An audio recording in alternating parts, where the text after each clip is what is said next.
I'll explain in 2 hours what I'm doing here. Lock the doors. Once they come in, nobody can leave. Lock the doors.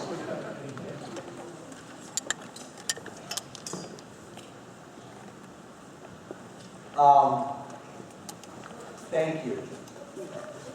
We're going to have the next hour to 2 to 3 or 4 will be interesting, maybe a little fun, engaging, and hopefully somewhat inspiring. And as I was driving over here with Helene from our house in McKinney, and then we came in here, I thought, look, you're going to find out in the next hour that I am extremely scared, beyond scared about where this country is. And for those who know me well, my wife, my kids, my friends, people who worked on my campaign, they know that generally right now I'm much more pessimistic than I am optimistic. And I'm sick of politicians who just throw candy and bubblegum at us because we're in trouble. And when you leave today, young and older, I learned to say that, older, I hope you leave with a true sense.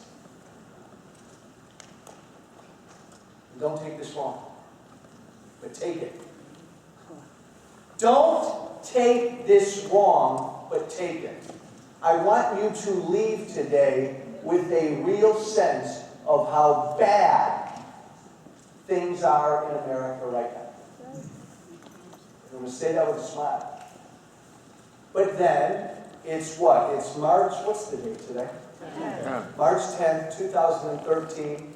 It's not an election year, though we're going to find out there are important local elections in a month. But it's not an election year. People who believe in freedom and limited government, we got our butts handed to us last November. We've been down, depressed. Things don't look good in Washington. Things don't look good in Springfield. Why, in God's name, would anybody come out on a rainy March 10th in a non-election year? And so I'm as down as I am about things, and I'm down.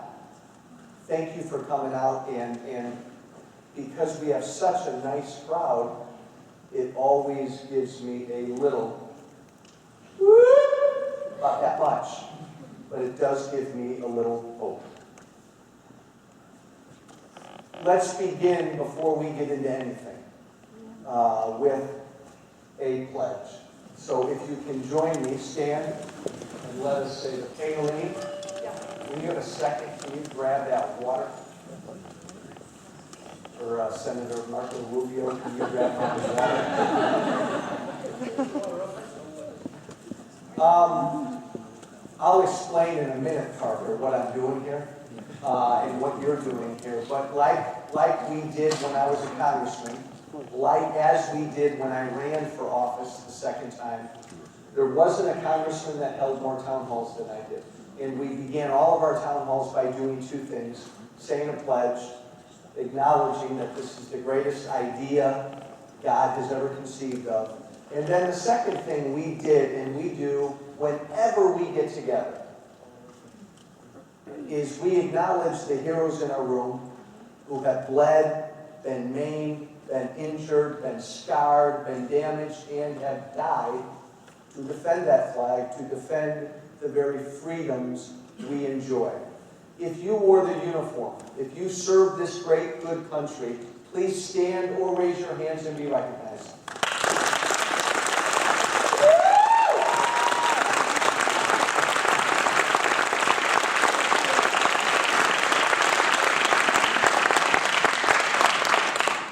God bless and thank you.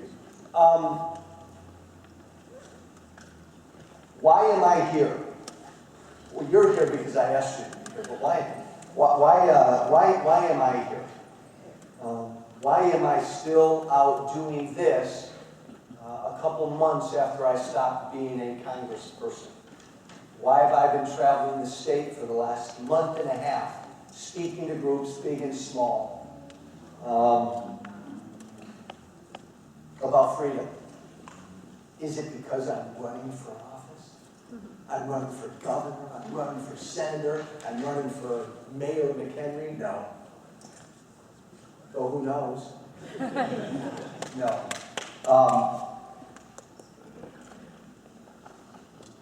I'm not here, and I'm not going to continue doing town halls all over the state to advance Joe Walsh in some candidacy. I'm here because I think the following. I've spoken at a few Lincoln Day dinners around the state, and I'm going to have a few more in the next month. And when I first spoke at a Lincoln Day dinner a month or so ago, Joe Walsh, I wrote down a speech. I didn't follow it at all. But I literally, you know me, Mr. Teleprompter, I always need to be speaking into something, but I literally wrote down a speech that I did not follow. But I want to read to you a couple lines in that speech which will explain why we're here. And usually when you speak at Lincoln Day dinners, you're supposed to hearken back to Abraham Lincoln, or now it's Ronald Reagan, and talk about how important they were and get Republicans fired up because it's fun to be Republican. Then you have a lousy meal and you go away smiling. I didn't want to get anybody excited. I didn't want to make anybody smile. I don't know that I'll ever get invited back to these Lincoln Day dinners. But this has been my message, and this is going to be my message for the next couple months. I believe in a simple truth. For those of us who believe in freedom, limited government, and individual responsibility, the only principles this country was founded upon. For those of us who believe in those principles, we're losing. We're losing pretty badly. And I think if we don't change this really quickly, don't get scared, we're going to lose this country really quickly. I'm here because I really do believe we're losing. And if you've listened to me for the last 2 years, you know I believe that. I said this before the election, but I said if we don't get that election right, if we don't get these next 2 elections right, I don't know that we can ever recover. I don't know that Parker, raise your hand, Parker, I don't know that Parker, when he's an adult, will ever know the country we've known. It's that close to being gone. So if I feel that way, Congressman Walsh, what are you doing with us? Why aren't you in Washington lobbying all the congressmen, or down in Springfield knocking on Mr. Madigan's door every single day if we want to do that? Why aren't you talking to the politicians? We're losing badly. We don't have much time, because I believe, and that's why I'm here, the only way this thing is going to be saved is us. Every great movement in American history has been led by the people.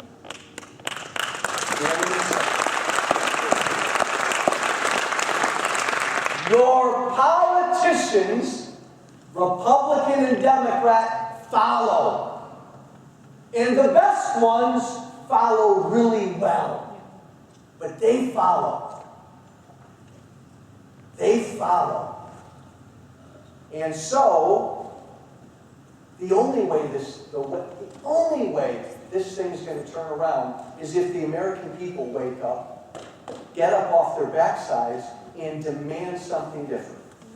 It's not going to happen with your politicians. In fact, to change this thing who's here. I recognize some faces. I hope and expect that there are people in this audience who, you're going to find out in a minute, the country's fighting. It's fighting between people who believe in freedom, limited government, and people, God bless them, who believe in big government. It's a fight. It's a war. It's a debate. And there are people in this room on both sides of this.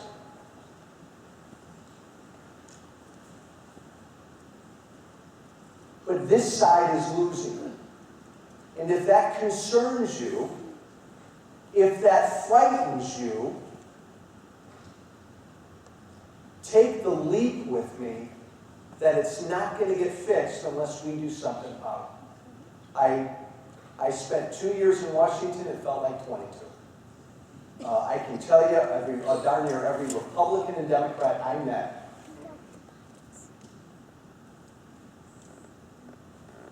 they don't sufficiently understand that you change things. Too many of them think they do. They're kings and they're queens. We wore really nice suits with nice congressional pins, and we thought we were the cat's meow. We were the greatest thing in the world. They don't get that you are. Two quickies. I believe that not since the Civil War. Woo! How about this? Oh, come on. You don't buy this, do you? I believe that not since the Civil War has this country shaped like it's shaking now. And I believe that not since the Civil War is this country prepared to crack like it was prepared to crack in the Civil War. And that was a fight about freedom, slavery. We're fighting now about freedom. I'm going to ask you all before you leave to do something. I'm going to ask you to sign something. I'm going to ask you to be part of a movement. You don't have to if you don't want to. I've got 30, 40 minutes to try to convince you to try to inspire you to. You don't have to. But I'm going to ask you to sign a blood oath that you are prepared to get involved and do something. Because I'll tell you what, don't know about you, and you know me, I like to talk, right? I'm sick of talking. I am sick, and I love all of you, but I'm sick of entering a room of people, all the same faces that I know, all a bunch of good, God-fearing Tea Party conservatives, and we complain about how things are, and we nod our heads at each other, and we pat ourselves on the back, and then we go and nothing changes. That's not what's going to happen here. Before you leave, I'm going to ask you to sign something that you're prepared to do something about it. I am going to try this year. Am I going to run for office again? God knows. Who knows? I am trying to put together a movement of 100,000 people in Illinois who all agree to the same 3 or 4 basic things, and we will only support candidates who support those 3 or 4 basic things. Hey! You change the country by changing the faces. You only change the faces if we change them. If you are sick of where this country's at, and you want to rag about Obama, or rag about John Boehner, or rag about Michael Madigan, or Pat Quinn, or Tom Cross, because it makes you feel good, do it all day and night if you want. But you elected them. We elected these people.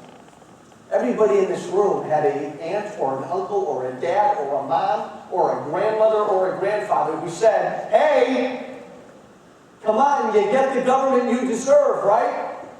How right. You get the government you deserve, and we've gotten the government we deserve. And if we don't fix it really quickly, say goodbye to this thing for our kids and our grandkids. And it's really easy for somebody my age. I'm 31. It's really easy for me. Not everybody laughs when I say that. It's really easy for people my age and older to just, leave in another hour, go home, turn on something good on the TV, or read a good book, and forget about what we talked about. Because we're not going to be around in 50, 60, 70, 80 years. Parker is.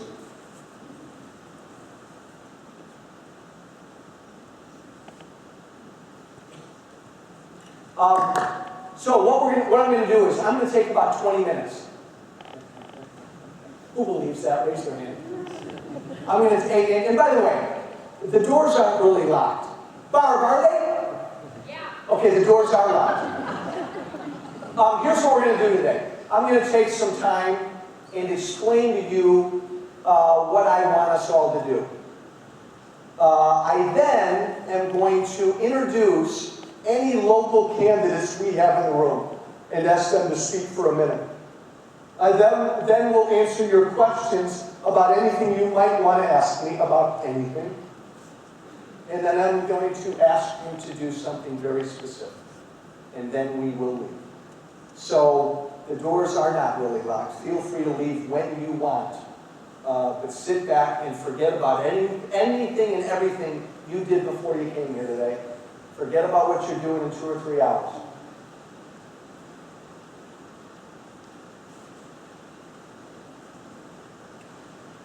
Speaker Boehner would roll his eyes at me when I said the following to him.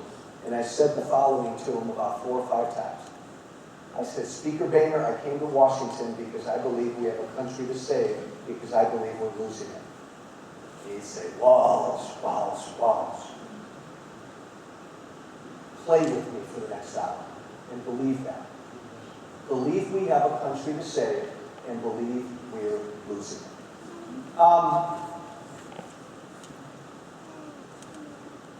Many of you, during the campaign and while I was a congressman, you heard me talk about a revolution. And I don't know that I was always specific about what I meant when I said, and I believe, I feel, the country's going through a revolution. Give me 30 seconds and let me spell out what I mean when I say the country right now is in the middle of a revolution. And to play with me, I want you to do this. Republican versus Democrat, throw that out the window. If you think you're a Republican or you think you're a Democrat, throw that out the window for right now. Because I'm convinced, and before I went to Washington, I felt this way. It wasn't Republican versus Democrat. After 2 years in Washington, I know it's not Republican versus Democrat. It's not. The battle right now is simply those people who believe in freedom and limited government and those people who believe in big government dependency. That's the battle line. And over here, again, not being critical of either viewpoint, over here, big government, you've got pretty much every Democrat, and you have too many Republicans. Over here, freedom. In limited government, you have a few Republicans. So when I say the country's going through a revolution, here's what I believe. We're not talking about thousands of years ago. We're talking about 234 or so years ago. This country, the greatest country in the history of the planet, was founded upon a simple idea: you are free. George Eiler, you are free. Our founders believed you are born free. Now there's confusion when we talk about our founding because we talk about equality. And President Obama and the Democrats, they've kind of confused it because they believe in this notion of equality and fairness. The only sense of equality at the founding was we're all born equally free. We're all born with rights. We're all born with rights that come from God, not from government. And that's what makes me so sad. Because so many Americans today believe our rights come from government. No.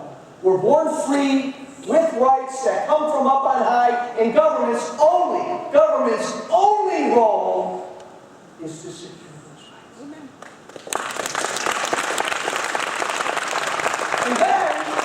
And then our founders believed we live our lives. We make a dollar, our money. Our founders back then, Parker, called it the fruits of your labor. You work every day, you earn some money, that money's yours. Even our founders believed in a little bit of government, so let's just be crude and say our founders believed that when you make $1, you get to keep 91 cents of it. We all give a little bit. I love saying that. A little bit to government to do a few basic things. That's what our founders believed. And then, because we get to keep what we make, we then are responsible for our own lives. We raise our families. We get involved in our churches. We contribute to whatever charity we want to contribute to. We help our neighbors. We get involved in our communities. We start a business. As our parents get old, we take care of our parents. Oh, what a foreign thought that is. We live our lives, we're free. Remember, don't forget this. Mitt Romney forgot this. Republicans forget this. It's our money. I know I'm saying that in a very crude fashion, but it's ours. Rich, middle class, or poor, what you make out there is yours. And then you then, Godspeed, are free and responsible for your own life, and this little thing called government stays out of your hair. Now, as foreign as that may sound, especially to young people in the audience, that's what this country was founded upon. That's how this country existed for 100-some years. Fast forward another 130 or so years, we now live in an America that is 100 miles away from that America. I dare you to disagree with me. Let's just start at the top, young and older. Now you make $1. In today's America, you make $1, and let me tell you something. I don't know of many Democrats and Republicans in Washington. I wasn't in Springfield. I never want to go to Springfield. I don't know of any Democrat, very few Republicans in Washington who believe that dollar you make, most don't believe it's your money. It's their money. It's their money. That's the way they think. And that's why they're able to take so much of it. So now, remember, in the original America, you make $1, you're keeping 91 cents of that. In today's America, you make $1, and right now, most Americans don't keep half that. Washington, Springfield, Lake County, Grayslake, you add up what government at all levels takes from you. Say that with a smile. Takes from you. Most Americans don't keep 50 cents of it anymore. And that number of what government takes goes up every year. And as much as you might think President Obama is a terrible president, he didn't start this. Republicans and Democrats for years have been moving us over to this new America. Now, what's wrong with this new America? And be with me, this is the America we live in today. Some of you may like it, that's fine. That's why we debate. That's why we have debates. President Obama believes in this new America. Tammy Duckworth, the woman who beat me, believes in this new America. Nancy Pelosi, a lot of people believe in this new America. It's why we're here. Right? What's wrong with this new America? Here's what's wrong. I'll start with probably the least tragic aspect of this new America. And young people, if you're under 30, raise your hands. Get them up! Helene, put your hand up. Hey, listen up, young people. Listen up, young people. The worst part of this new America is simple. We can't afford it. Start there. We cannot afford this new America. Well, let me take that back. We can afford it if we take darn near every cent that you make. We can't afford this new America. We're $16 trillion in debt. Oops, I lied. I'm sorry. We're not $16 trillion in debt. And the next time you hear that on the news or a politician says that to you, throw your water bottle at the TV. We are north of $100 trillion in debt when you count our Medicare and Social Security liabilities. So everybody in this room right now, and it's going to go up by the time I'm done talking, everybody in this room right now owes north of every man, woman, and child in this room owes north of $100,000. We can't afford this new America. More tragically, in the original America, when your neighbor lost his job or her job, who took care of that neighbor? You did. Neighbors helped. In today's America, if you lose your job, you're on unemployment insurance forever. And it is forever. Now again, you can think that's a good thing. You can think that's a good thing. But this is the America we live in now. The tragic thing is, we don't help our neighbors like we used to. Makes sense. Government now is doing it. Every study in the world done over the last 30 years shows that Americans are not as involved in their churches as we used to be. We're not as involved in our neighborhoods as we used to be. We're not as involved in charities as we used to be. We're not as involved in our communities as we used to be. And here's the big one, folks. Our family structures have totally broken down. Now, is any of this a surprise? Shouldn't be. Over 100 years, we've taken neighborhoods, families, churches, individuals, communities, and we've replaced all of that with government. We can't afford this new America, and it is destroying these other institutions. When I say the country is going through a revolution we have not gone through since the Civil War, these two Americas are at war. You may not like what I'm about to say, but thank God we're at war. Thank God. Because we have slept for 100 years and enabled this America to take over.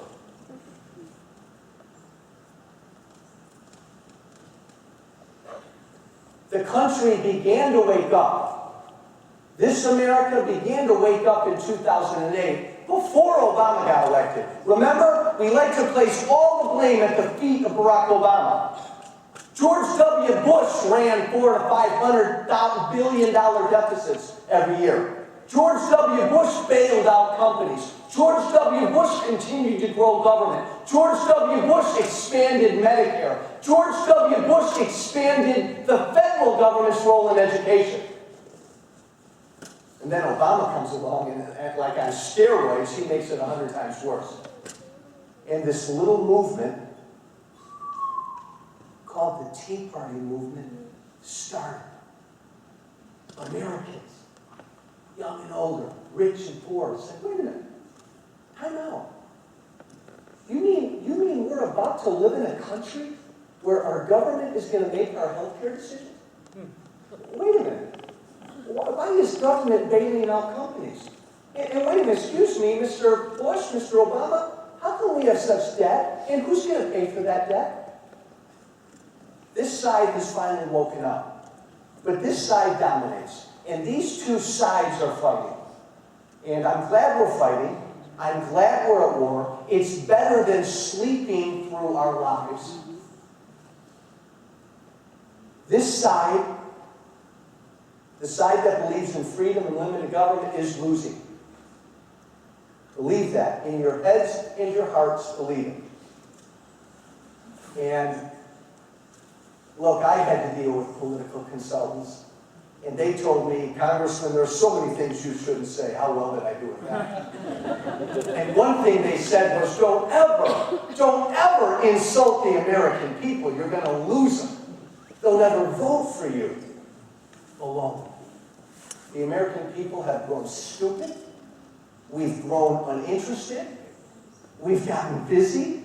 we're distracted, we're lazy, and we're easily manipulated. Again, I can sit with you and have a beer, and I can tell you about how idiotic most of our politicians are. That's boring to me. It's on us. It's on us. Jefferson said something to the effect of, when a people becomes, how shall we say it, uninformed or uneducated, stupid, they're going to lose their republic. They're going to lose this democracy. And folks, I'm here to tell you with a big old smile, we're there. We're there. We're losing. Why are we losing? I mean, it seems like, my God, freedom, limited government, individual responsibility, how in God's name are those concepts losing? Big government dependency, we can't afford it. It's replacing our families and our churches. How are they winning? Why are we losing? Here's why. A few quick reasons. I'll start with the least important and I'll move to the most important. Least important is the media. The media in this country, I can't use that word, my mom doesn't like it. The media in this country is terrible. In general, what we call the mainstream media. And the reason I think they're terrible is they've stopped doing their job. If this country is going through a fight between two visions of America, you would think that ABC and NBC and CNN and the Washington Post and the Chicago Tribune would be right here in the middle, holding each side accountable, having great debates about which America makes more sense. Going after President Obama, going after Joe Walsh and those crazy Tea Party congressmen. But no, they don't do that. The media, watch where I'm going, is firmly over here. They're no longer in the middle. They're not even subtle about no longer being in the middle. Understand, folks, we're talking about two visions of America that are fighting every bit as hard as we did in the Civil War. And you have the bulk of our media right here in this basket cheering this vision on. Now, thank God for talk radio, thank God for the internet, thank God for the marketplace of media that we can at least go at NBC, ABC, the Chicago Sun-Times, and all these other publications. But it makes a difference. Don't discount the media. When I tell you that a lot of Americans are uninformed and can be easily manipulated, the media does that. They help manipulate. We can't discount that. Two other reasons that this side is winning. We're getting more important. This side, the side that believes in mother government, the side that wants government doing everything for everybody, I don't care how much it costs,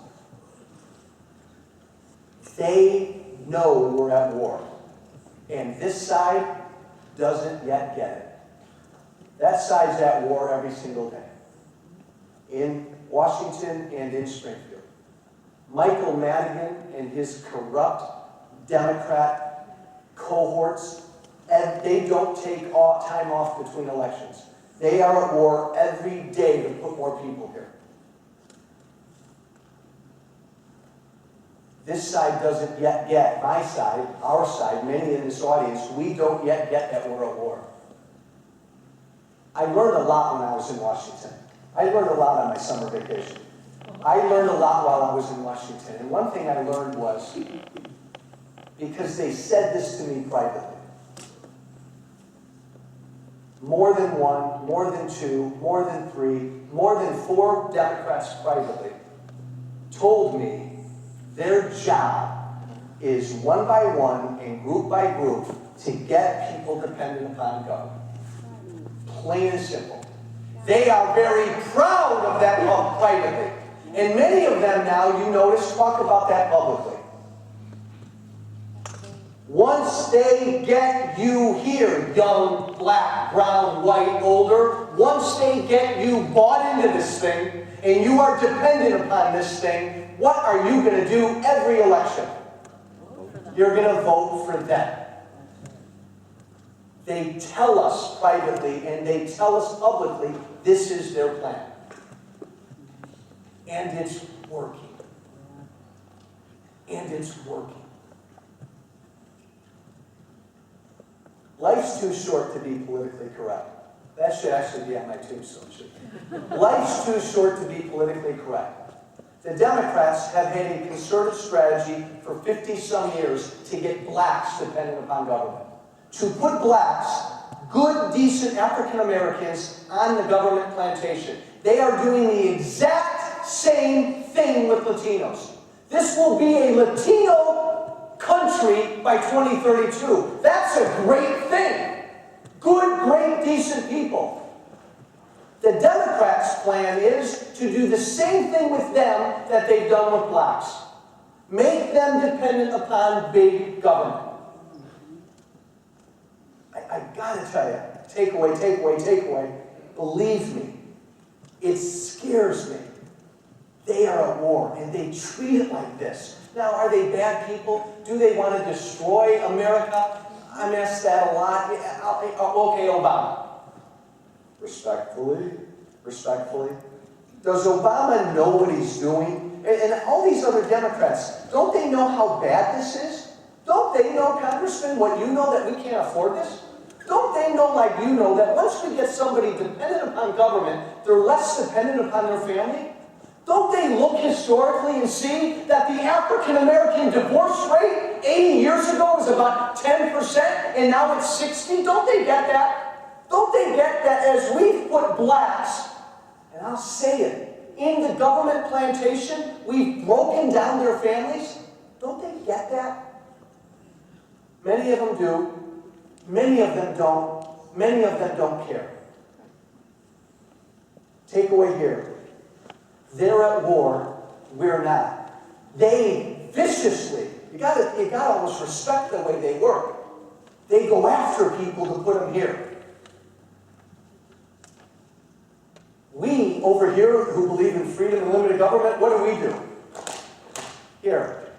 I'm going to now read to you a 30-page PowerPoint I produced on the flat tax. Everybody pay attention. We debate. We get into some intellectual exercise about, I can tell you why the fair tax is better than the flat tax. And we want to go point by point. We've lost them. Whereas they say over here, I will sign an executive order and I'll legalize 800,000 illegal immigrants. Boom! We say over here, I don't think the government should be so involved in healthcare decisions. And here, I'll show you why that's not the right thing to do. Over here, what do they say? I'll give you free. Who wants free contraceptives? Raise your hand. Who needs free contraceptives? Young people, who needs help with your student loans? I'll take care of you.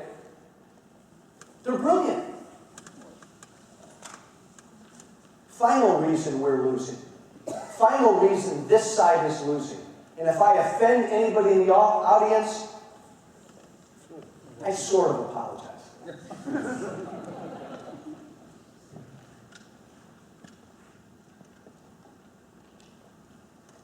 look like Rubio drinking that water. Right now, this is a much easier message to sell. Not a month went by when I was in Washington. Not a month where I'd lay on my very uncomfortable arrow bed in my office late at night in the Capitol, and I would just dream.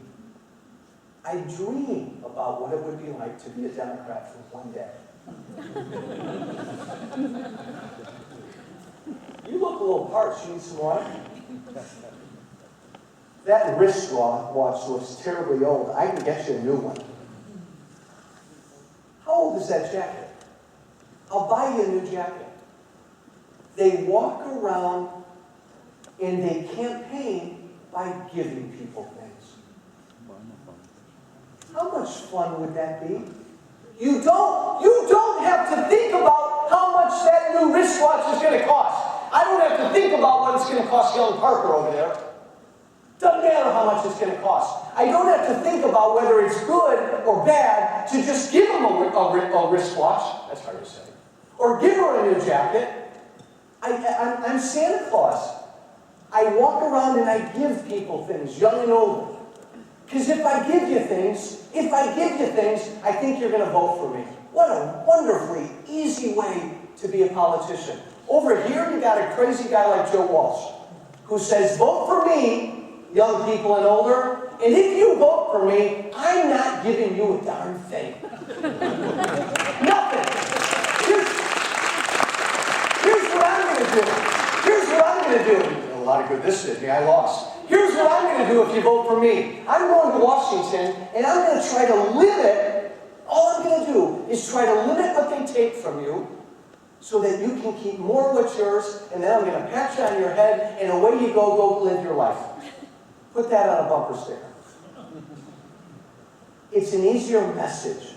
And right now, at this point in American history, when we have a country full of people who are more turned on by reality shows than what goes on in Washington, and shows where I am with popular culture. We have more people who know pop culture stars than they have any clue as to who George Washington was.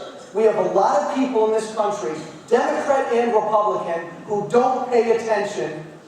And every time an election comes along, they fall over here because they want to be given stuff. That's why we're losing. So how do we win?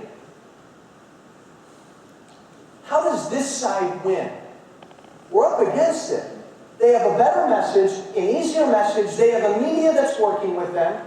And they have an American people, a lot of Americans, who are easily bought into this. How in God's name do we get back to where this thing started? And I love it. I love it because the media would always attack me. Congressman Walsh, you're trying to take us back. Yes. You're trying to take us back from... Some guy came up to me at the end of one of my town halls 6 months ago and said, I hate you. You're trying to take us back to the 19th century. I said, I really am. I'm trying. How do we win, though? This is where we're at, and this is what's important. To me, this is everything. We either figure out how to win, and we do it, or we throw our hands up and just quit. And I don't mean that too critically. I understand people who want to quit. There are a lot of people in Illinois who are quitting. Every 9 minutes, somebody quits Illinois. Oh, what do you mean, Congressman Walsh? Here's what I mean. Every 9 minutes, a taxpayer, a worker, a producer, a doer, a business owner leaves Illinois permanently. Leaves. Let's hear it for them. Leaves. That's sad. That's scary. God bless them. Godspeed. It's their life. Look at what's going on right now. People are quitting. I understand that. I understand how disgusted people get when you watch the news. And I was asked a lot when I was in Congress, I wish you didn't fight so much. Walsh, why do you have to talk this way? Why can't you just get along with people? And why do you always go on MSNBC and you're getting in a fight with Chris Matthews? Why do you do that? Why do you fight? Again, we've got two options. We either fight or we sleep. We either fight or we sleep. And I would argue that we've slept for years, and that's why we find ourselves here. How do we win? We win first by saying in our heads and our hearts, I don't care what your party affiliation is. This is not Republican versus Democrat. And look, folks, I'm a Republican. I was born a Republican. I got elected as a Republican. I hope to go to my grave as a Republican. Long, long time from now. But this is not Republican versus Democrat. Remember, we got our two Americas. In this America right now is every Democrat. Fair enough, this is what they believe in. In this America is most Republicans. Wow, think about that. Most Republicans are here right now. In this America, you have a few Republicans. Now, I said from the beginning, and this just ticked my Republican brothers and sisters off, I said, my name's Joe Walsh. I'm a Tea Party conservative first and a Republican second. That is the minority of the Republican Party. Step one, if we want to win this fight, is don't think Republican versus Democrat. Think freedom versus big government. Pick the side you're on. Freedom or big government.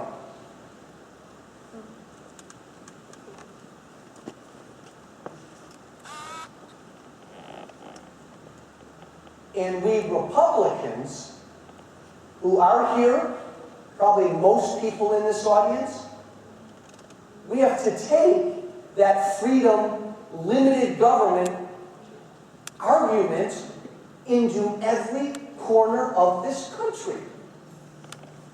Again, Republicans can be so boring.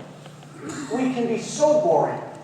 We're afraid to go into the inner city. We're afraid to talk to young people. We don't know how to talk to Hispanics. We don't know how to talk to African Americans. And so we end up just talking to older white guys and gals who think like we do.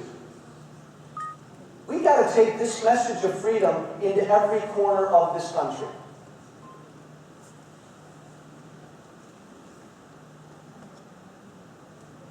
The country's becoming Latino. We better take our message into every Latino section of this country. The Democrats are working every single minute, one by one, to put them over here. We'll talk in a second. Does that mean we have to change what we believe to get Hispanics to vote for us? Do we have to change what we believe to get young people to vote for us? Single women. Should we change our stance on abortion? Because I need single women to vote for me? We'll talk about that in a second. All I'm saying is we got to take our message into every corner of this country.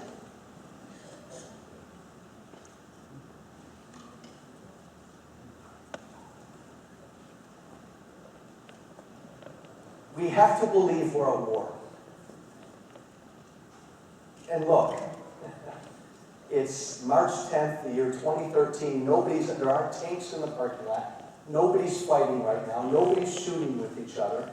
You've got politicians arguing and debating, and here Walsh stands in front of you and says, "You've got to believe me that we're at war." So in a way, you got to take a leap of faith. I'm telling you, this side's at war. For our side to win, we have to believe we're at war. And when you're at war, respectfully, because we're not shooting each other, it's a war of ideas. What do you do when you go off to war? Well, you do things sometimes without thinking about that, which is what I did 3.5 years ago when I raised my hand and said, "I'm Joe Walsh, I'm going to run for Congress." I had no business running for Congress. Financially, my life was a mess. I'd gone through a divorce. I lost a home.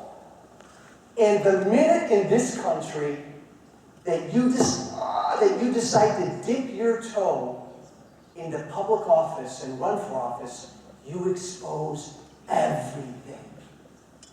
You walk around naked, and everybody can look at everything you've done since 8th grade. How many people in this room would be willing to run for office and have everything they've done since 8th grade exposed? Raise your hands.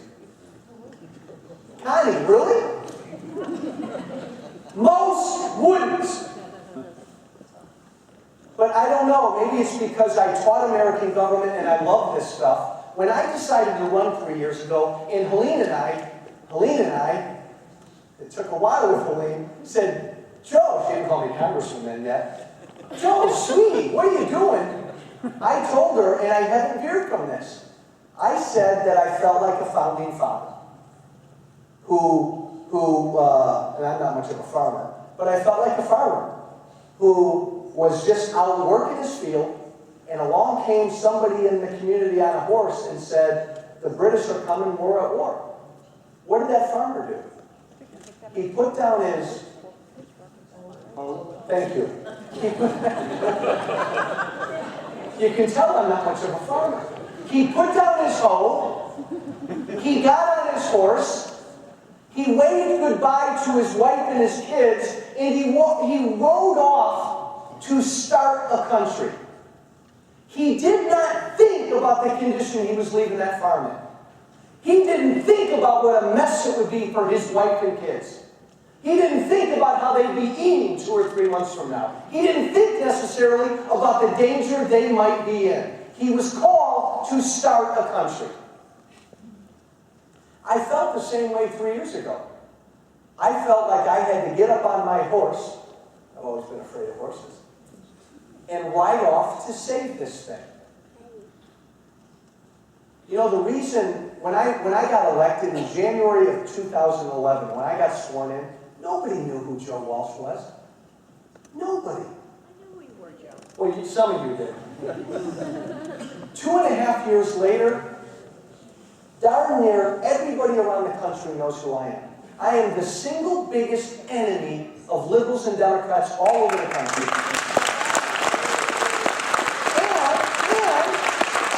And I'm probably one of the biggest thorns in the side of John Boehner and the Republican establishment.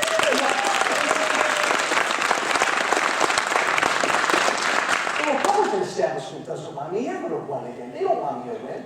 But why, after 2.5 years, does everybody know who I am? It's nothing special about me.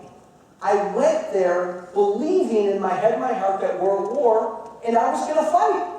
So I went on the TV a lot to fight. I held town halls, and I fought. I yelled at John Boehner, and I fought. If I thought President Obama was lying when I thought he did, I said it. I felt like we were at war. And we still are. And we as Republicans need to make a decision. How are we going to win? We're either going to become, and we use 2 poster children for this, as Republicans, we're either going to become Karl Rove or we're going to become Mark Levin. What do I mean? Most Republicans are here or want to be here. We'll call them Karl Rove Republicans. They think what Republicans have to do is win elections. To win elections, you got to sound more like Democrats, because the Democrats are onto something. You know, I'm giving Indians things, I'm giving Asians things, I'm giving white people things, I'm giving Latinos things, I'm giving black people things. It seems to be working. So I'm giving young people things, so I'm going to do more of that. And that will get us elected. Or you become Mark Levin Republicans. What is Mark Levin? Radio talk show host. One of my favorites. Mark Levin says, for Republicans to be successful, well, make the case for freedom and limited government, and pardon my French, everybody, and fight like hell for those things. Make the case and fight. And if that means we don't win in 2 years, okay. Or 4 years, okay. Or 8 years, okay. Make the case for these things and fight. 30-second history lesson. What do we mean when we say go the way of the Whigs? What happened to the Whig Party? Why did the Whig Party break up? The Whig Party broke up as a disagreement over slavery. There were 2 kinds of Whigs. 2 kinds of Whigs. First of all, there was the Democrat Party and there were the Whigs. And the Whigs were broken up. Most Whigs, the Democrats were pro-slavery. How odd does that sound? Okay? Most Whigs were ambivalent and wanted to compromise on slavery. So as we brought new states and territories into the country, most Whigs said, we've got to compromise on slavery. Let's leave it up to each state as they come into the Union. Let them decide what to do about slavery. Come on, we got to compromise a little bit because we'll do better. Abraham Lincoln and the minority of Whigs said, time out. Slavery is immoral, and it goes against everything this country was founded upon. We are anti-slavery no matter what. I'm going to stand here, I'm going to make the case against slavery. And the Whig Party broke up. Most of the Whigs, Republicans, went over here and joined the Democrats. Abraham Lincoln and the rest of the Whigs began the Republican Party. Began the Republican Party because they wouldn't compromise on slavery. And the Republicans were born. Is it a stretch, Walsh? I kind of think we're at the same place now. We got to decide. It's a tough decision. Lord knows, when you're a politician, it's so nice when people elect you. And it's so nice when people vote for you. And you really do, all they really do is want to get reelected. I understand that. But we got a big decision to make. And when Karl Rove got up a month ago and said, I'm going to start a super PAC to make sure that guys like Walsh and Ted Cruz never get elected. He was making a statement. He was saying, we've got to move over here so we can be more successful. Now, I'm kind of naive, but I said, time out, I'm going to start a super PAC to make sure guys like this get elected. And we are.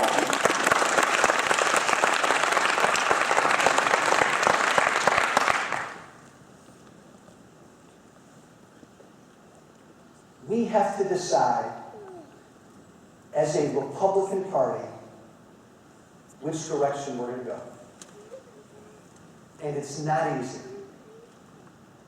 You can go the Karl Rove way, which said, when George W. Bush became president and Karl Rove was his chief advisor, he went to Washington and he said, wow, you got that Federal Department of Education.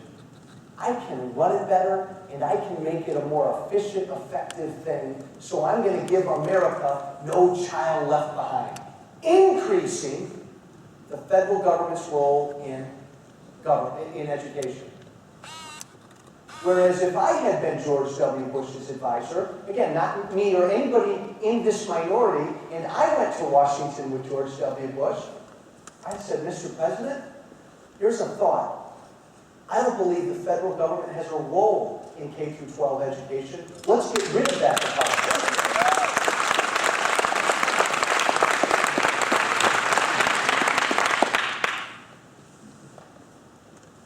Final thought. It's really easy to say fight. Be like Walsh. Be like Levin. Get rid of the Department of Education. If you're going to be there, and I'm going to ask you to be there with me, because I'm not going to. Understand it's going to be a lot tougher.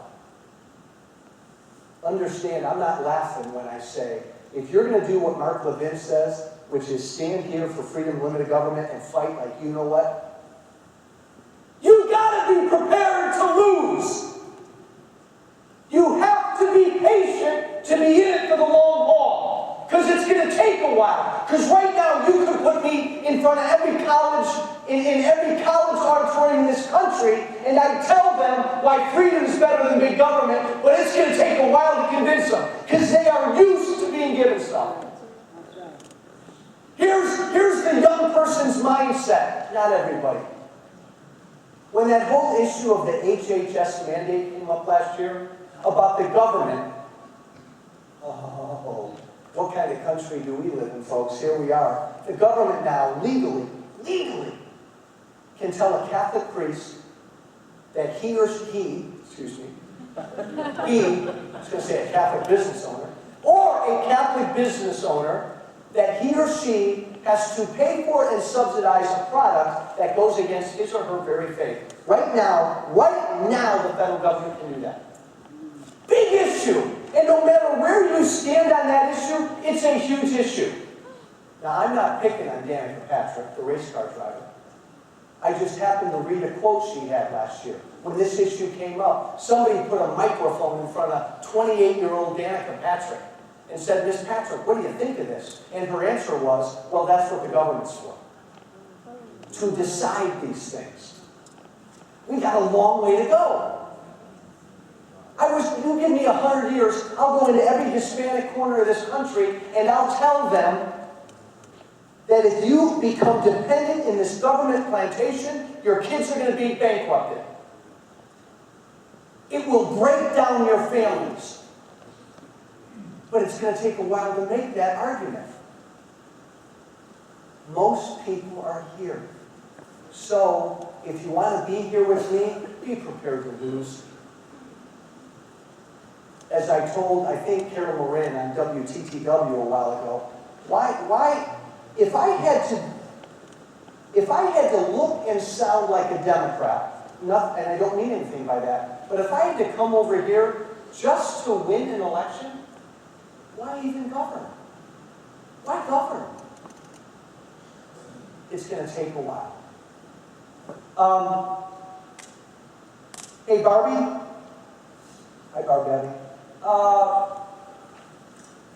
Yeah, before you do that, let me first read it, and then we'll pass them out. You have one? I have one. Okay.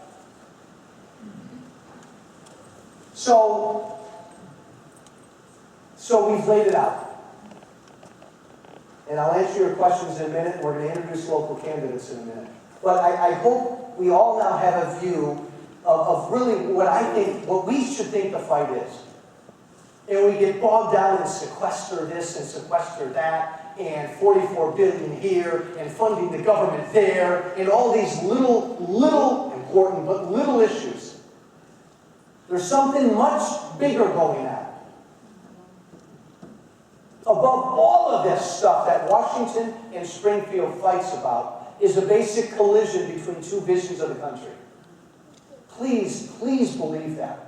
You can be on either side that you want to be on, but pick a side. It's a fight. And how this fight plays out will dictate whether we even have, or what kind of country we have in another 10 to 20 years.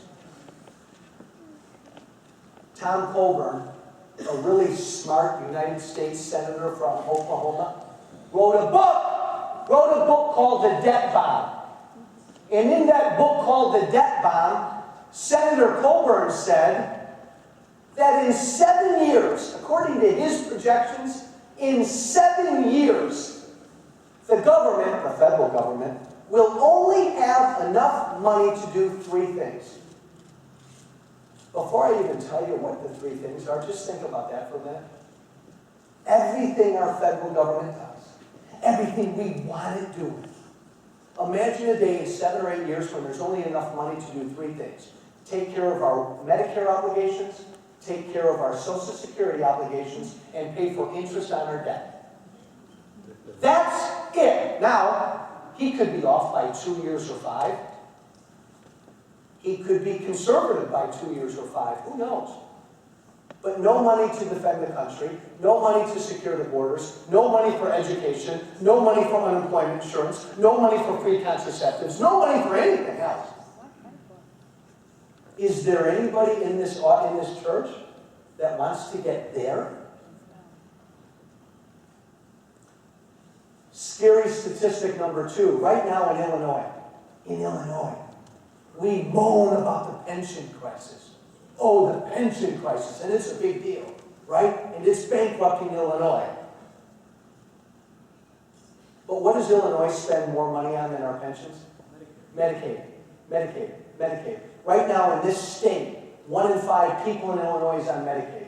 1 in 5 people in Illinois is on Medicaid. And for those of you who don't know, because we're not as informed as we should be, remember the government began Medicaid in the 1960s to provide health care for the truly needy. The truly needy. Oh, have we blown by that? Right now, 1 in 5 people in Illinois is on Medicaid, and unless we can repeal Obamacare, within 3 years, 1 in 3 people in Illinois will be on Medicaid. Problem, good luck finding a doctor. Good luck, Illinois, surviving financially. 1 in 3 people in Illinois on a program that was set up to take care of the poor and truly needy. Shame on everybody in this room for letting that happen. Medicare, which was supposed to take care of the needy seniors as they get older. Now Medicare takes care of everybody when you hit a certain age.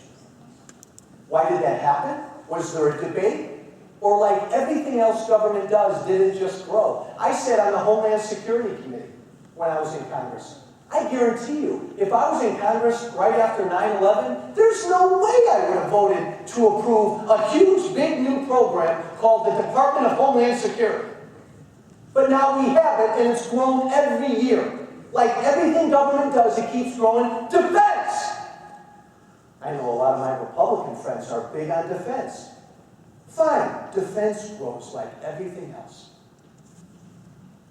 And it's like all of a sudden we just woke up and said, oh my God, we don't have any money left. I would love to, and anybody in this room could join me in doing the following. I would love to rent a really fancy Greyhound bus. Not an old 1984 RV. A really fancy bus. And I'm going to put, and anybody can do this with me, you have to be a certain age. If you're my age or older, so 31 and older, you can get on that bus. So I want to fill that nice big Greyhound bus with about 40 or 50 people in their 50s, 60s, and 70s. And I want to take that. Jackie, you're not quite there. I'd have to check an ID. And I want to take all of us in this nice bus, and I want to hit every college campus in Illinois. And we'll announce that we're coming. We'll call ahead of time so that we can fill the auditorium with thousands of college students. So, Beth, we've got the auditorium full of college kids. We all get off of the bus, and the 40 or 50 of us, we march on stage. And I'll step forward a couple steps, and I'll ask everybody in the auditorium, how many of you voted for President Obama? How many of you did? And every hand's going to go up, right? They're all going to go up, yeah, yeah, yeah! And then everybody will walk up with me, all people in their 50s, 60s, and 70s. And we will simply say, thank you for agreeing to pay my bills. Thank you all, young kids, for taking care of my debt. Godspeed. And we'll turn around and we'll walk off the stage.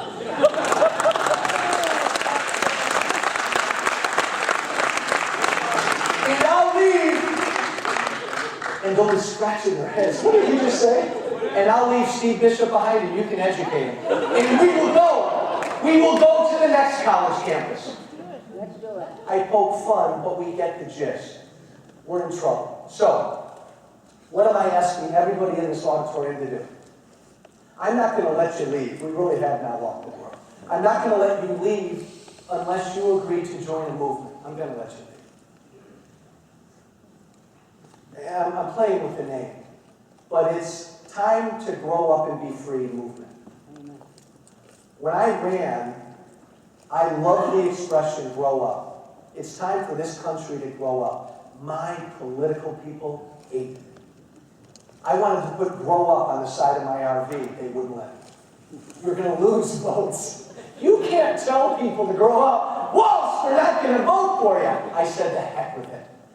If this country doesn't grow up, we're stuck. If all we want to be is a bunch of 16, nothing against 16 and 17-year-olds, but if we just want to be a country of adolescents and have government take care of us, God love us, we're done in 10 years. We have to grow up. So I am going to have the words grow up lead this movement. Because it's not just our politicians. Remember, it starts with us. And if we don't change, remember, Rick, we've trained our politicians to be SEALs. We've trained them that if they give us stuff, they'll get our vote. You can't blame them. This is how we train them. I'm asking us to untrain them.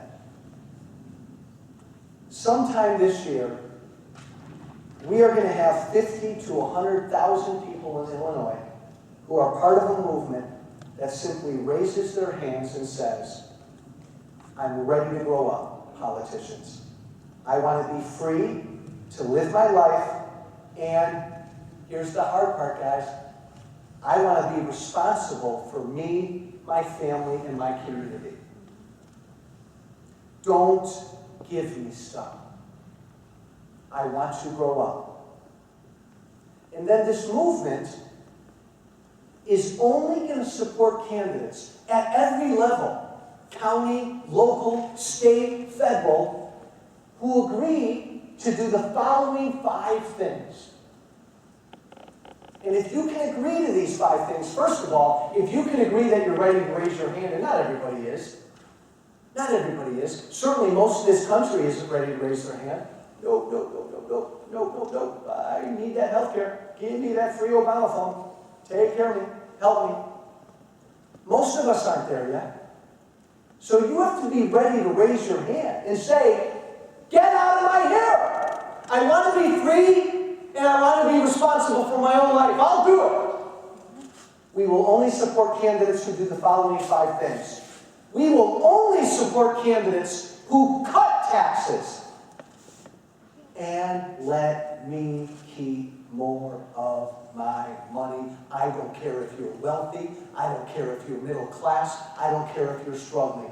You make $1, that's your money. That's your money. And the only way we're going to embolden people to be responsible is to let them keep more of their own money. Why would I be so stupid to say, I want to start a grow-up movement, but I'm still going to let the government take 60 cents of your dollar? No! Remember, I want you to keep 91 cents of your dollar. So we will only support candidates who cut taxes and let you keep more of your own money, who agree to abolish the estate tax so when you die, you give money to your family and blah, blah, blah. We will only, number 2, we will only support candidates who diminish government's influence over our lives, our decisions, and our businesses. You got the country and you got government. And right now we have a government that none of us can carry. And we have this little thing over here called the country. That's got to flip. I want to be able to proudly carry the government in one little hand. And I want this country over here to be huge. The only way we're going to do it is get government out of our hair. I don't want government making my health care decisions. I don't want government telling me I can or can't bear arms. Yes. I want government out of my hair. I don't want government regulating my business to death. Number 3, we will only support candidates who get rid of this immoral debt that Parker and everybody under 30 years old is going to have to pay here. I'm not talking about sustaining the debt. We will only support candidates who get rid of this debt. Number 4. 2 more and then I'm done. Number 4, we will only support candidates who respect my God-given liberties. Repeat after me. God-given liberties. So, you don't have my vote unless you let me defend my family with whatever weapon I deem appropriate to defend me and my family with. That is my right. You will not get my vote if you force me to do something that goes against my religious faith. You see, I was born with things. Oh, one day I'm going to go back and teach. And I just want to grab young people. You were born with things, with rights that government can't go near. Look at how we flip that. We will only support candidates who respect my God-given rights. I can worship wherever I want. I can pray to whoever I want. I can associate with whoever I want. I can raise my family however I want. And I can defend myself and my family with whatever I want. Amen. Final thing. And this one's the most important for me, Barbie. I didn't know any better. Yes, I did. I went to Congress. Congress and I said, I believe in term limits, I'll never serve more than 6 years. I said, the congressional pension and the congressional health care, I don't want it. I shouldn't get it. Why should I get something that you guys don't get? I slept on the floor of my office and I came home every weekend and held town halls. We will only support candidates at every level who agree to be citizen legislators and not career politicians. And so,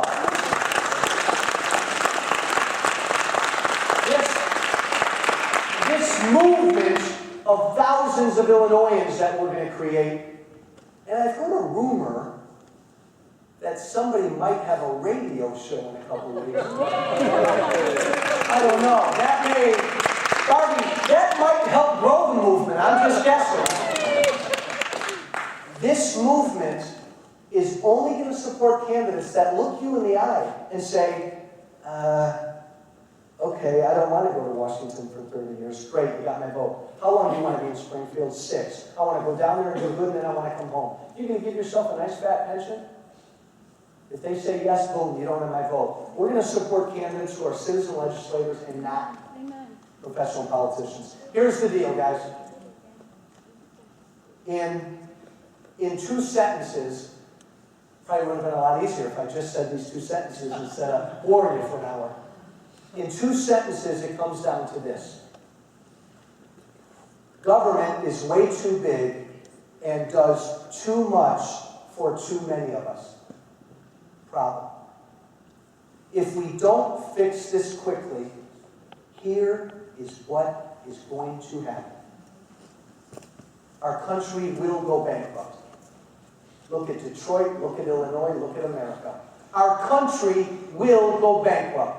And young people who love and believe in big government, say a prayer, there's not going to be any more left. We will forever lose the values America was founded upon. And we will leave the future generations a way of life they will never, ever forgive us for. Barb, while I'm introducing local candidates, and then we'll take some questions, why don't you pass out the pledge form? What I want everybody to do, if you can buy into this, if you want to be It's the paper on the mic. watch it. If you want to be a part of this, Barb, raise your hand. Everybody, give Barbie a big hand.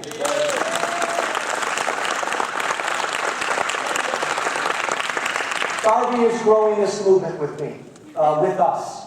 And so if this is something you are prepared to do, if you're prepared to raise your hand and say, I want to grow up, and we're going to tell politicians that we are going to pass out these pledge forms, be a part of this movement. I'm going to spend my next 6 months, yes, on the radio, and traveling the state, talking to people to get them to join us. So be a part of it. I'm going to stop there. What I'd like to do is do 2 things, and then we'll wrap. Introduce any local candidates who are in the room, because we do have important elections in a few weeks. And I don't care whether you're running for trustee or Congress. Anybody who dips their toe in that puddle deserves your respect. And then after we introduce them, I'd be happy to answer any question you might have. And then we're wrapped. Any candidates in the room? Stand up. Quick 30 seconds. Who you are, where? Hello, my name is Roman Walsh. I'm running for the 2nd time for District 211 School Board. That's in Palatine and Schaumburg. And I certainly can use your help even if you're not in that district. If you know people in Schaumburg and Palatine, please call them. Tell them to vote for Roman Golash. The press doesn't like me. The socialists and the communists and the atheists are all against me. So I need God-fearing people to join my effort and get me on a school board. I promise to only serve 2 terms at the most, just like Joe said. Citizen legislator. And I support everything that Joe just mentioned. Thank you. Thank you. Turn around and introduce yourself. Hi, my name's Eva Haverlock. I'm an Antioch Township trustee. I have been, and I'm running for election again. And I hope those of you that are in the Antioch Township area will vote for me. Thank you very much. Hi, I'm Barbara Oschlager. I'm on the Board of of Trustees of the College in Lake County. I've been proud to represent you for the last 24 years. There are 5 people running for just 2 seats in this upcoming election on April 9th. I can tell you with all confidence that I am the only candidate that believes in freedom and limited government, and I believe that I enjoy talking to like-minded folks. Vote for Barbara Bush. Yes, ma'am. We have another one. I'm Georgianne Duberstein. I'm trustee for the Village of Haynesville. I've been that for the last 4 years. And those of us that are running unopposed. We have lowered the taxes every year for the village. And apparently we're doing something right. Woo! Thank you. Any other candidates? Hold on. Oh, there. Jerry. Jerry Bromley, 30-year resident of Schaumburg. I'm running for Schaumburg Library trustee, first-time candidate. I'm running unopposed. I'd like to thank all those people that were potential candidates that choose to sit on the couch and not take a non-paying volunteer position. Thank you very much. And basically, the reason I got involved, I woke up about 5 years ago and understood just what Joe was talking about, what's at stake. And I want to really be part of an organization that provides a balanced budget, fiscal responsibility, and not continually shift private sector responsibilities to the public sector. And what I mean by that is I've had enough visibility to understand that there are things out there relative to maybe a private corporation that don't want to provide their employees with space or utilities to get their job done. Well, the option is I can go to the library and get it done. I can find space there. I can get a computer there. I can get all these services. Well, I believe there's very important and essential services for our citizens, our youth that need to read, need to educate. Those services are vitally important to the future of our country, but we're not there as part of our mission statement to take the private sector and support it on the public sector's back. Thank you. Appreciate any support. All the way in the back. Tommy Shanahan, Fremont Township trustee, and a Republican that did back Joe Walsh.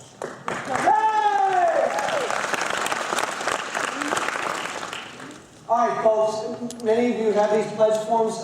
Let's take another couple hours and let me just answer any questions. Any questions, folks, about anything? Yes, ma'am. I agree with all the things that you believe in. Yes.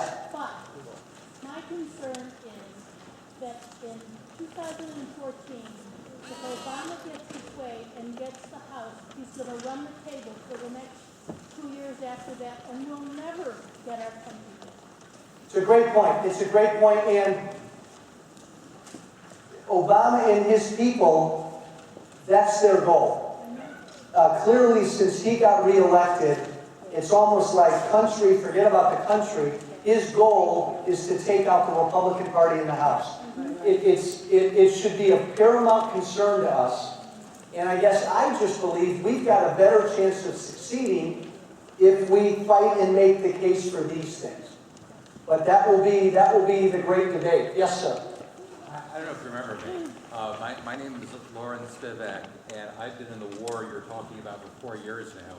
I travel around the country teaching Tea Party groups about classical economics, about free market economics. I have a whole seminar I do in it. I've done it in 17 states for about 200 Tea Party groups, and I wanted to offer it to folks in Illinois. There is no charge, okay? No charge. I will come, I will spend some time with the Tea Party group, and I will teach you everything you need to know about economics in a friendly, fun way, no math, that's part, no math, that will make sure that you win the argument with your neighbor, because that's where the battle's happening. Thank you for giving me the time, Joe. Thank you. Questions about anything? Yes, sir. Stand up. Nice shirt. Turn around. Show that shirt. Go ahead. I was wondering if you could discuss the significance of the Republican movement with what Rand Paul did just last week with the filibuster. 3 cheers for Rand Paul. And 3 thumbs down for 100 142-year-old John McCain. Yeah.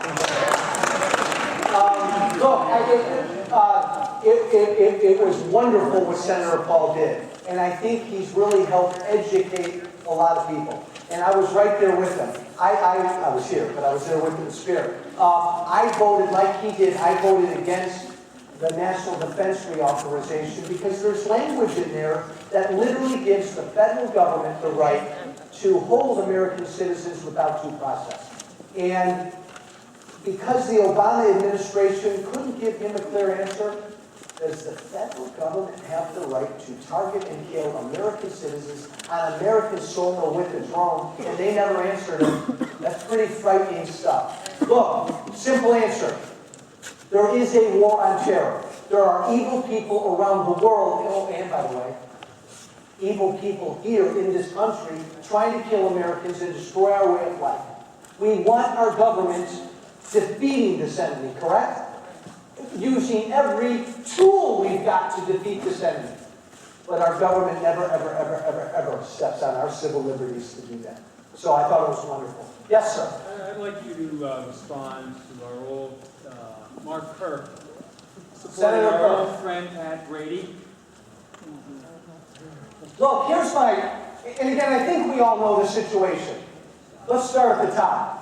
The Illinois Republican Party is a mess. Can we acknowledge that? Hey, Illinois is bankrupt because the Democrats, no, that's not true. One man runs the state, Michael Madigan. The Republican Party has been missing in action for years. They've let it happen. And remember, why has that happened? Why is the Republican Party in Illinois insignificant?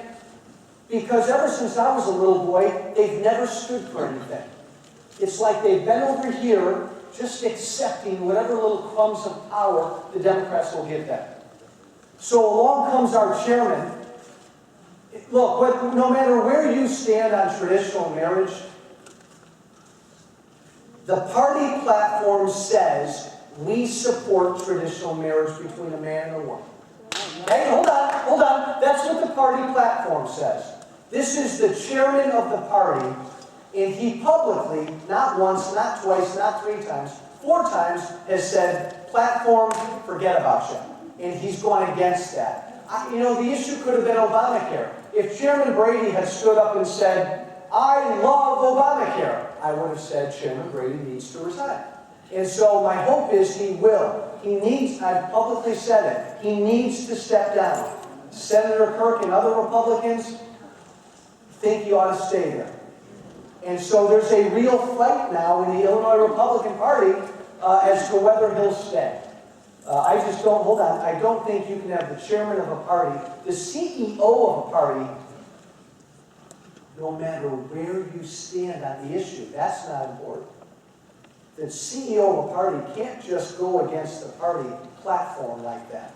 And so I think he needs to step down. Right. All the way in the back. Nice and loud. I got a kind of a comment. Yes. You want all of us to sign this statement, correct? And the last one on here, it says, serve as a citizen legislator, which believes in term limits, correct? Ideally, yes. Ideally. So we have a trustee here from, no offense, madam, I appreciate your service, but you've been on the trustees for 24 years, you said? Yes. And you're going to run again, and you want all of us to vote for you again. Will you concede your term after this next term? Mm-hmm. Yes. You won't rerun? I will not rerun after this term. Okay. Wow, good. Thank you.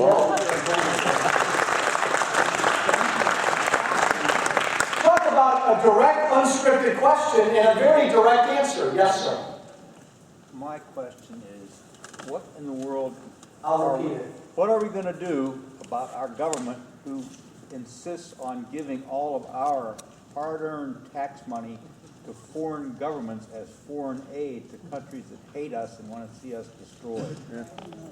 Great question. Why do we give so much money to foreign governments that hate us, work against us, and try to kill us? Short answer is we shouldn't be.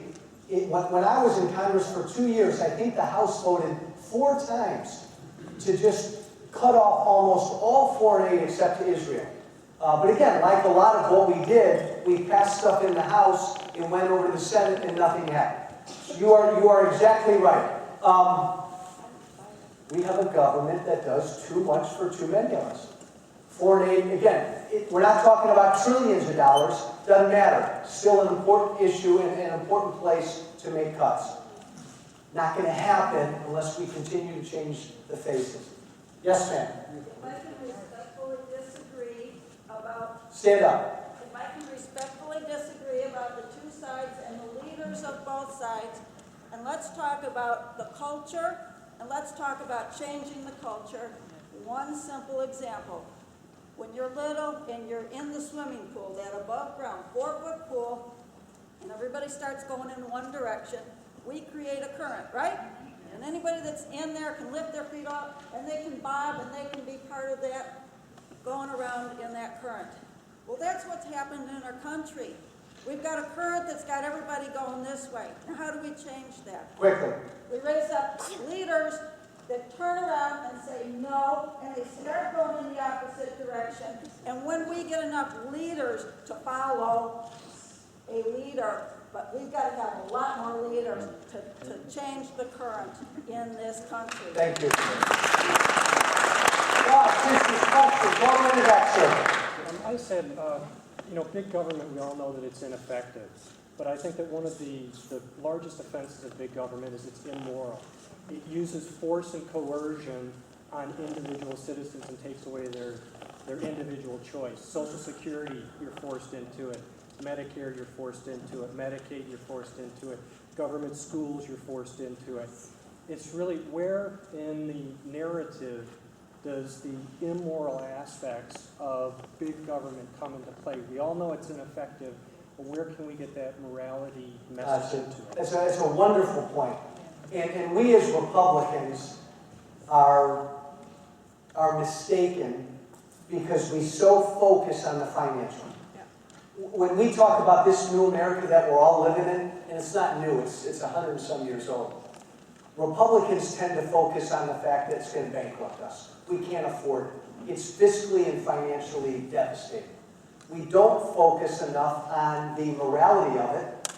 You know what the problem with all of us is?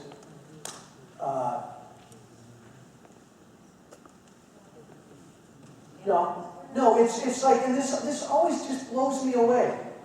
This country, folks, wasn't founded 2,000 years ago. It's not that old. Guys like Jefferson and Adams and Washington and Madison, young people, they're not that removed from us.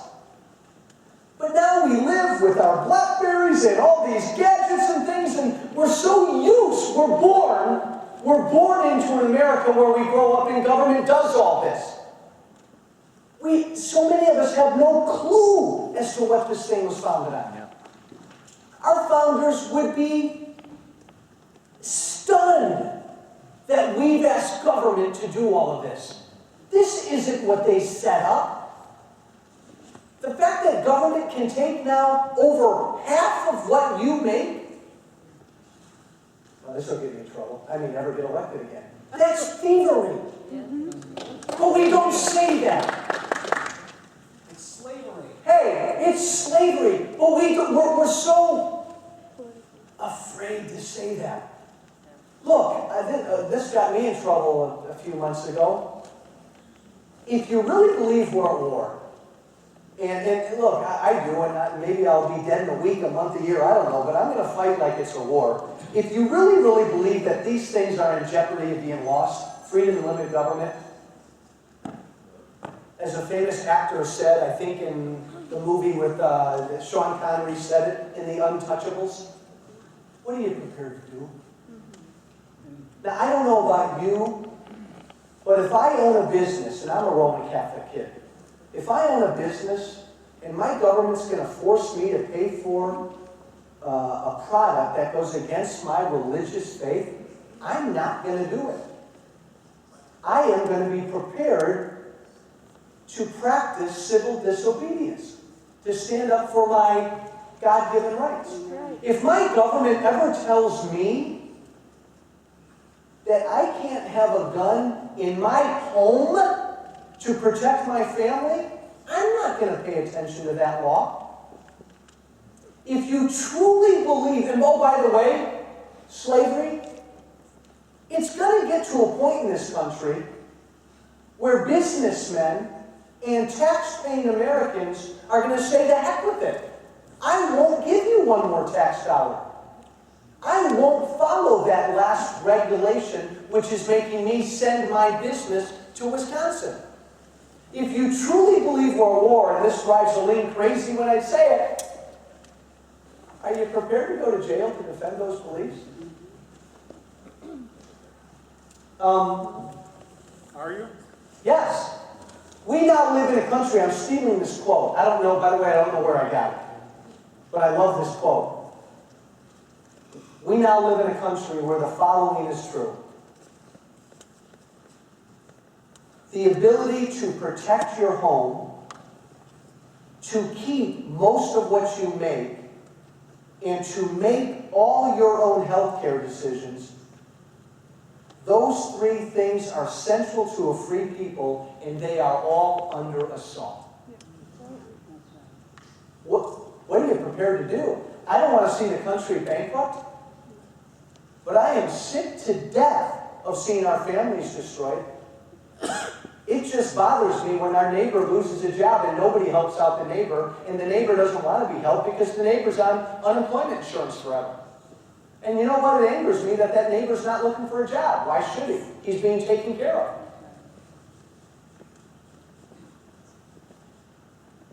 You know what? I used to work in the inner city.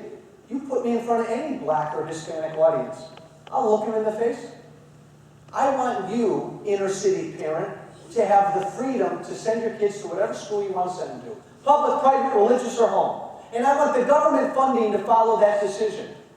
Choice. Homeschool if you want. Choice. Why don't Republicans take that message into Hispanic and African American communities? We can't be afraid. Other questions? Yes, ma'am. I guess I just have a statement, kind of like it's, yes. If we're going to go to war, you're at war. We need a good general, and we need a good plan. And one of the things that I see in the opposing side is that they keep their talking points. From what I understand, they all have a phone call every morning. And before they even get anywhere, I don't care what senator of any other, within the Democratic caucus, if that's what you call it, or yeah. They all say the same thing. You never know what's really on anyone's individual heart because they're all unified into one block. And we just don't do that. Yeah. And that bothers me because you just don't know. You don't even know who you know, you look at them and say, who are you? You're cloned. They're all cloned, but they're on a course. Yeah, and I agree with you. And look, I agree generally Republicans do a lousy job of messaging. Remember our PowerPoint? We want to show people a PowerPoint. I agree. We do a lousy job of messaging, and it's hard when you don't have the White House because the president can stand up there with one megaphone and everybody listens to him. What Republicans do you listen to? Boehner, Cantor, Walsh, I mean, who do you listen to? So we're all over the map. The second point I'd make, if you agree that the country is in the midst of a revolution, and it is, this thing's new. This thing just started 4 or 5 years ago. This is going to take a while to play out. And that makes sense, right? It's taken us over 100 years to get to the point where fully half this country is on government assistance. Where what percentage of America is on food stamps? It's taken us a long time to get to this point where most Americans now, when they're in need, they look toward government. And they don't look toward their family, their church, or their community. It's taken us a long time to get to this point. It's going to take us a while to get out of it. What else, guys? Yes, ma'am. Quick, stand up. Where do you get... They're out there. We're going to find them. They're out there. We've got to find them. We've got to recruit them. Part of this movement is, look, not everybody in this room is going to run for office. We want to find candidates at every level that will agree with you when you say you want to grow up. Yes, sir. I just get a little upset when people talk about us as being revolutionaries, because we're not the revolutionaries. We're trying to get back to the Constitution. We're the center, we're not the right, and we're not the revolutionaries. People that have taken over and perverted this thing, they're the revolutionaries. So, Great point. just like to His point was, don't forget, people who want to get back and say it, don't be afraid to say it. The media will hit you. I want to go back to freedom and limited government. That's not revolutionary. That's where it started. And one other point quickly, because I don't talk about this a lot. I talked about how I had no business running 3 years ago. No business running for Congress. You got to be prepared at whatever level you're at, because it is a fight and it is a war. If you believe in this stuff and you espouse this stuff, the media is going to hammer you. They're going to go after you personally. They're going to call you things you didn't even know about yourself. They're going to attack your family. They're going to attack the kind of father you are. They're going to attack how responsible you are with your kids and your money and all of that. This isn't easy. This isn't easy. I don't care what office you're running for, or I don't care how involved you are. You've got to be prepared to go to war. One final close. Is it quick, moment, or let's go there and then here? Two more, then we'll stop. Joe, I just wanted to say that if you are a grandparent in this room and you have children, A little louder. if you are a grandparent in this room and you have children, if you are a parent in this room and you have children, if you are a father and you have children, it starts there. Encourage your children, encourage your children's children to love freedom, to love God, to understand that those rights were given from Him. Because when there's that great bond between parents and children and grandparents, they're going to care more about what you think, the family unit, and then it goes out to the community than what any politician thinks. And that's what's going to make our communities strong. Last quick thought. Very quick. You heard Joe before, and I've listened to him many times. It's a different speech with the same themes. So every time I come in, I'm always learning some new things. So I encourage all It's the same teleprompter. to be in Palatine on March 23rd. He'll be there from 3 to 4. I'll have the honor of warming him up. I'll be talking about our educational system. So education from 2 to 3, and then Joe will be there from 3 to 4. Please be there. It'll be a very exciting 2 hours. You won't regret it. And Joe, will you have any final comments on your new radio station? Yeah, in a second. Boy, look at you two. Turn around, face the crowd, don't move. I'm going to close with this. And by the way, fill out your forms, give them to Barb Babby in the back. You can go to my website is walshfreedom.com, one word, Walsh Freedom. Visit it every day. Our Facebook is Walsh Space Freedom. Hold on. Okay. Twitter. Huh? Twitter. What's my Twitter? @Walsh Freedom. You never get that. @Walsh Freedom. Okay. Hey. Simple. Real simple. What's your name? Daniel. Parker. Daniel, what do you want to be in life? What do you want to be? A photographer. Parker. Pick something.